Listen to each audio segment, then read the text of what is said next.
Welcome to Tip Tuesday, a weekly 2-minute video that will provide advice for landlords, tenants, buyers, or sellers involved in commercial real estate transactions.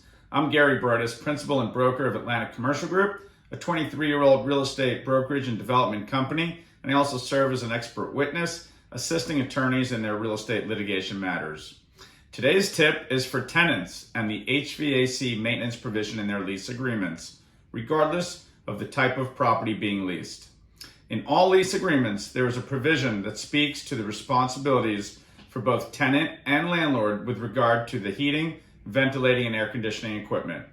The repairs and maintenance of this equipment can be very costly to either party, and thus it is extremely important for a tenant to have some protection against these costs and responsibilities.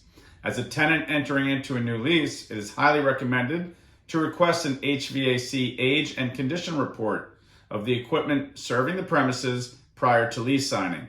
Should the report show the equipment being over 10 years old, the tenant should request replacement prior to their occupancy, especially if you are located in any of the Sun Belt states.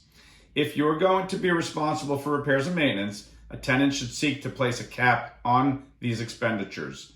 Most landlords will require the tenant to have a quarterly maintenance agreement in place, as this will mitigate any repairs or replacement to the equipment and is highly recommended even if not being required.